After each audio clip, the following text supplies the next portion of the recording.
വീണ്ടും ഒരു മഴക്കാലത്ത് മലയാളികളെ ഒന്നടങ്കം കണ്ണീരിലാഴ്ത്തുകയാണ് വയനാട് കള്ളാടി തുരങ്ക നിർമ്മാണ മേഖലയിൽ ഉണ്ടായ മണ്ണിടിച്ചിലിൽ ഒരു മൃതദേഹം കൂടി ഇപ്പോൾ കണ്ടെത്തിയിരിക്കുന്നു. ആ മൃതദേഹം പുറത്തേക്ക് എത്തിക്കുന്നതിൻ്റെ ദൃശ്യങ്ങൾ ആണ് ഇപ്പോൾ പ്രേക്ഷകർ കണ്ടുകൊണ്ടിരിക്കുന്നത്. തത്സമയ ദൃശ്യങ്ങളാണ്, ഈ അപകട സ്ഥലത്ത് നിന്നുള്ള തത്സമയ ദൃശ്യങ്ങൾ ആണ് കണ്ടുകൊണ്ടിരിക്കുന്നത്. ഏറെ വേദനാജനകമാകുന്ന കാഴ്ച തന്നെയാണ് കാണാൻ സാധിക്കുന്നത്. ഇപ്പോഴിതാ ഈ മനുഷ്യനിർമ്മിതമായൊരു ദുരന്തം എന്ന് പറയുമ്പോൾ പോലും നിർമ്മാണ പ്രവർത്തനങ്ങൾക്കിടയിൽ ഉണ്ടായ മണ്ണിടിച്ചിൽ തന്നെയാണ്. മണ്ണ് ഏറെ സംഭരിച്ചിരുന്നു എന്നത് തന്നെയാണ്. പ്രതികൂലമാകുന്ന കാലാവസ്ഥയാണ് ഇപ്പോൾ ഇത്തരത്തിലൊരു വലിയ അപകടത്തിലേക്ക് തള്ളിവിട്ടത്. തുരങ്ക നിർമ്മാണ കമ്പനിയിലെ ഇതര സംസ്ഥാന തൊഴിലാളികൾക്ക് താമസിച്ചിരുന്ന ക്യാമ്പുകൾക്ക് മുകളിലേക്കാണ് ഈ ടൺ കണക്കിന് മണ്ണും ചെളിയും എല്ലാം മറിഞ്ഞു വീണത് എന്നതുകൊണ്ട് തന്നെയാണ് എത്ര പേർ മരണപ്പെട്ടിട്ടുണ്ടാകാം, മരണസംഖ്യ ഇനിയും ഉയരുമോ എന്നതിലൊക്കെ വലിയ ആശങ്ക തുടരുന്നത്. അതേസമയം രക്ഷാപ്രവർത്തനവും ഏറെ ശ്രമകരമാണ്. മണ്ണിനടിയിൽ പെട്ടുപോയവരെ തിരിച്ചറിയാനും അവരെ പുറത്തെടുക്കാനുമുള്ള അശ്രാന്ത പരിശ്രമം ആണ് ഇപ്പോഴും തുടർന്നുകൊണ്ടേയിരിക്കുന്നത്. അതിനിടയിലാണ് മറ്റൊരു മൃതദേഹം കൂടി ഇപ്പോൾ കണ്ടുകിട്ടിയിട്ടുള്ളത്. ദുരന്ത സ്ഥലത്ത് നിന്ന് ഞങ്ങളുടെ പ്രതിനിധി MS അനീഷ് കുമാറാണ് ചേരുന്നത്. അനീഷിത, ഈ ദൃശ്യങ്ങളിൽ കാണാം മറ്റൊരു മൃതദേഹം കണ്ടെത്തിയിരിക്കുന്നു. അത് പുറത്തേക്ക് കൊണ്ടുവരുന്നതിൻ്റെ ദൃശ്യങ്ങളാണ്. നിർമ്മാണ തൊഴിലാളി തന്നെ ആയിരിക്കുവാനുള്ള സാധ്യതയല്ലേ കൂടുതൽ അനീഷ്?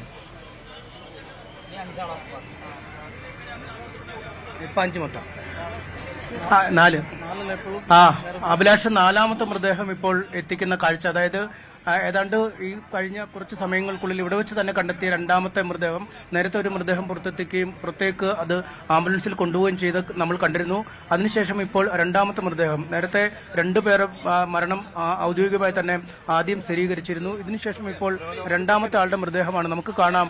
മീനാക്ഷി പാലത്തിന് മുൻവശത്ത് ഉറച്ചു നിൽക്കുന്ന കോൺക്രീറ്റ് പാളിയിൽ എത്തിക്കുകയും അവിടെ നിന്നും താഴേക്ക് കൈമാറുകയും പിന്നീട് രക്ഷാപ്രവർത്തകർ താഴേക്ക് കൊണ്ടുവരികയും ചെയ്യുന്ന ഒരു കാഴ്ച. അങ്ങനെ ഇന്നിപ്പോൾ ഈ ഒരു ചുരുങ്ങിയ സമയത്തിനുള്ളിൽ രണ്ടാമത്തെ മൃതശരീരമാണ് അവിടെ നിന്നും കണ്ടെത്തിയിരിക്കുന്നത്. അപകടത്തിൽ ആകെ മരിച്ചവരുടെ എണ്ണം ഇപ്പോൾ 4 മാറിയിരിക്കുന്ന ഒരു കാഴ്ച. നേരത്തെ തന്നെ കൂടുതൽ ആളുകളുടെ മൃതദേഹങ്ങൾ കണ്ടെത്തുന്നു എന്ന് ജനപ്രതിനിധികളടക്കം സ്ഥിരീകരിച്ചിരുന്നു. ഇതിന്റെ ഒരു തുടർച്ച എന്ന രീതിയിൽ തന്നെയാണ് ഇപ്പോൾ രണ്ടാമത്തെ മൃതദേഹം ഈ ഒരു 10 മിനിറ്റിനുള്ളിൽ രണ്ടാമത്തെ മൃതദേഹം കണ്ടെടുത്തിരിക്കുന്നത്. അത് താഴേക്ക് കൊണ്ടുവരികയാണ്. ഇവിടെ ആംബുലൻസ് അടക്കമുള്ള സജ്ജീകരണങ്ങൾ ഏർപ്പെടുത്തിയിരിക്കുന്നു. അവിടേക്ക് കൊണ്ടുവരുന്ന ഒരു കാഴ്ച. മണ്ണുമാന്തി യന്ത്രങ്ങൾ അക്രമം അവിടെ പണിയെടുത്തുകൊണ്ടിരിക്കുന്നു. മണ്ണ് നീക്കം ചെയ്ത് പുറത്തേക്ക് എത്തിക്കുകയും അത് ടിപ്പർ ലോറികളിൽ പുറത്തേക്ക് കൊണ്ടുപോവുകയും ചെയ്യുന്നുണ്ട്. ഇപ്പോൾ ആ മൃതദേഹം ഇപ്പോൾ ആംബുലൻസിലേക്ക് കൊണ്ടുവരികയാണ്, കയറ്റിക്കൊണ്ടിരിക്കുന്നു. നാലാമത്തെ മൃതശരീരം, അല്ലെങ്കിൽ ഇപ്പോൾ കൊണ്ടുവരുന്ന രണ്ടാമത്തെ മൃതശരീരമാണ്. അങ്ങനെ ആകെ 4 ഈ അപകടത്തിലെ മരണം ഉയർന്നിരിക്കുന്നു. ആ മൃതദേഹം ആംബുലൻസിലെത്തി പുറത്തേക്ക് കൊണ്ടുപോകുന്ന കാഴ്ചയാണ് നമ്മൾ കാണുന്നത്. അനീഷ് സൂചിപ്പിക്കുന്ന പോലെ തന്നെ ഇപ്പോൾ മരണം 4 എന്നതാണ്. 4 മരണം സ്ഥിരീകരിക്കാവുന്ന 4 മരണങ്ങൾ ആണ് മൃതദേഹം ആയിട്ട് തന്നെയാണ് ഇവരെ ലഭിച്ചത് എന്നതാണ്. വലിയ തോതിലുള്ള രക്ഷാപ്രവർത്തനമൊക്കെ തുടരുമ്പോൾ പോലും മണ്ണിനടിയിൽപ്പെട്ടവർ ഇനി ജീവനോടെ ശേഷിക്കാൻ സാധ്യത കുറവ് എന്ന് തന്നെയാണ് ഏറെ സങ്കടത്തോടു കൂടി പറയേണ്ടതായി വരുന്നത്. വയനാട് മേപ്പാടി തുരങ്കപാതയ്ക്ക് സമീപം ആണ് ഇത്തരത്തിൽ വലിയ മണ്ണിടിച്ചിൽ ഉണ്ടായിട്ടുള്ളത്. മീനാക്ഷി പാലത്തിന് സമീപത്തു നിന്നുള്ള ദൃശ്യങ്ങളാണ് ഇപ്പോൾ പ്രേക്ഷകർ കാണുന്നത്. ഒരു ഭാഗത്ത് സ്ക്രീനിൻ്റെ ഇടതുവശത്തായി ഇപ്പോഴത്തെ തത്സമയ ദൃശ്യങ്ങളാണ്. അതായത് രക്ഷാപ്രവർത്തകർ ഉൾപ്പെടെ മൃതദേഹങ്ങൾ പുറത്തേക്ക് കൊണ്ടുവരികയും അത് ആംബുലൻസിൽ കയറ്റി ആശുപത്രികളിലേക്ക് കൊണ്ടുപോവുകയും ചെയ്യുന്നു എന്നതാണ്. ഇപ്പോൾ സമയം നമുക്കറിയാം 4 മണിയായിരിക്കുന്നു. അപകടമുണ്ടായിട്ട് മണിക്കൂറുകൾ പിന്നിട്ടിരിക്കുന്നു. ഇപ്പോഴും, അതായത് ഈ അപകടമുണ്ടായ സമയത്ത് തന്നെ അവിടെ പ്രാദേശികമായ രക്ഷാപ്രവർത്തനം ആരംഭിച്ചിരുന്നു എന്നതാണ്. പിന്നീട് വിവിധ സേനാ വിഭാഗങ്ങളുടെ ഒക്കെ നേതൃത്വത്തിലുള്ള രക്ഷാപ്രവർത്തനത്തിൻ്റെ കാഴ്ചയാണ് നമ്മൾ കണ്ടത്. എങ്കിൽ മറുഭാഗത്ത് ആ രക്ഷാപ്രവർത്തനം തുടരുകയും മൃതദേഹങ്ങൾ കൂടുതലായി കണ്ടെടുക്കുകയും ഒക്കെ ചെയ്യുന്ന ദൃശ്യങ്ങളാണ് പ്രേക്ഷകർ ടെലിവിഷൻ സ്ക്രീനിൻ്റെ ഇടത് ഭാഗത്ത് കാണുന്നത്. അതേസമയം ഇതാ വലതുഭാഗത്ത് എത്രമേൽ ഭയാനകമാകുന്നൊരു ദൃശ്യമാണ് കാണുന്നത് എന്നതാണ്. ഒരു ഉരുൾപൊട്ടൽ പോലെ മണ്ണിടിഞ്ഞു വന്ന് കുത്തിയൊലിച്ച് ചെളിയും വെള്ളവും എല്ലാം ഇടകലർന്നുകൊണ്ടുവരുന്ന അത്രമേൽ ശക്തമായ, അതായത് വലിയ ഭാരമുള്ള വാഹനങ്ങളെയൊക്കെ നിമിഷ നേരം കൊണ്ട് മീറ്റർ കണക്കിന് ദൂരം തള്ളി നീക്കുന്നു എന്നതാണ് ആ മണ്ണിടിച്ചിൽ നമുക്ക് കാണാൻ സാധിക്കുന്നത്. സ്വാഭാവികമായും അവിടെ എന്തോ അപകടം സംഭവിച്ചു എന്നറിഞ്ഞ് പുറത്തേക്കിറങ്ങുന്നവർ, ഇതൊരു CCTV ദൃശ്യമാണ്, സമീപത്തുള്ള ഏതോ കടയുടെയൊക്കെ CCTV ദൃശ്യം എന്നാണ് നമുക്ക് മനസ്സിലാക്കേണ്ടതായി വരുന്നത്.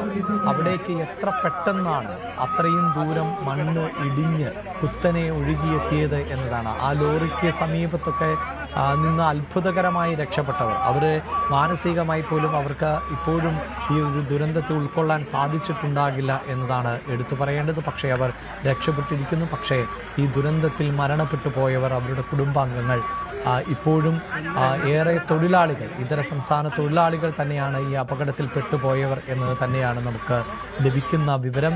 4 മരണം ആണ് ഇപ്പോൾ സ്ഥിരീകരിച്ചിട്ടുള്ളത്.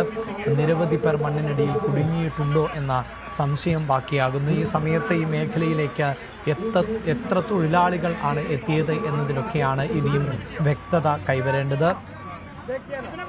വാർത്തയുടെ വിശദാംശങ്ങളുമായി MS അനീഷ് കുമാർ തുടരുമ്പോൾ. അനീഷ്, 4 മരണം സ്ഥിരീകരിക്കുന്നു, 4 മൃതദേഹങ്ങൾ ലഭിച്ചു കഴിഞ്ഞു. ഇപ്പോഴും ഈ കാണാതായവരുടെ എണ്ണം സംബന്ധിച്ചൊരു വ്യക്തതയുണ്ടോ? अभी 7-8 आदमी मिसिंग है अभी। अभी कितना डेड बॉडी मिला? अभी 6 डेड बॉडी मिला, अभी 5 से 6 डेड बॉडी मिला अभी। अभी कितने बाकी है बोलो, बता दे। अभी मिसिंग है अभी मैं कह नहीं सकता अभी कितना बाकी है। अभी पूरा काउंटिंग नहीं है मेरे पास में अभी। मेरा नाइट ड्यूटी था, मैं डे में अभी आया हूँ, मेरा नाइट ड्यूटी था। हाँ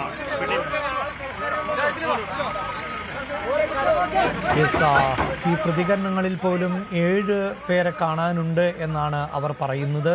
അവർ തന്നെ സൂചിപ്പിക്കുന്നു, കൃത്യമായി അവർക്ക് അറിയില്ല എങ്കിൽ പോലും 7 പേരെ കാണാനുണ്ട് ഇനിയും എന്നാണ്. അതായത് 2 മൃതദേഹങ്ങൾ കൂടി ഇപ്പോഴും ലഭിച്ച പശ്ചാത്തലം. അങ്ങനെ 4 മൃതദേഹങ്ങൾ ലഭിക്കുമ്പോൾ പോലും ആളുകൾ പറയുന്നത്, അല്ലെങ്കിൽ ആ തൊഴിൽ മേഖലയുമായൊക്കെ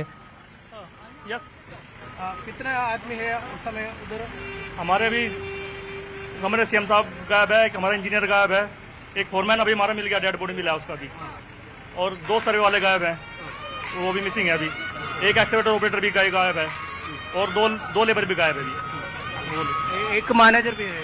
हाँ, एक मैनेजर भी गायब है, फोन नहीं लग रहा है उनका, बहुत दिन से ट्राई किया उसको, काफी दिन। आज काम नहीं हो रहा था कुछ भी, सब ऑल वर्क स्टॉप। ओनली देख रहे थे कि बस बारिश पानी किधर से आ रहा है किधर से नहीं आ रहा है, देख रहा था बस उसको। इस देखने के लिए उस लोगों बस अपनी चेक को अपनी सिक्योरिटी गेट पे पास रखे हुए थे हम। देख रहे थे कि किधर से पानी आ रहा है नहीं आ रहा है, तो उसको देखना था। पानी की कंडीशन मिलने के लिए देख रहे थे। अब पूरा सोइल उसमें है। हाँ, सोइल कोलैप्स हुआ, ऊपर से ऊपर वाला सोइल कोलैप्स हो गया है वो। हैवी रेनफॉल की वजह से कोलैप्स हुआ है। पानी बहुत कंटिन्यू, 1 हफ्ते से कंटिन्यू रेनफॉल चल रहा है, डे नाइट। उस वजह से पूरा मिट्टी कोलैप्स हो गया है। इधर से कंटेनर होम में लेबर्स है। नहीं, कंटेनर में लेबर नहीं था।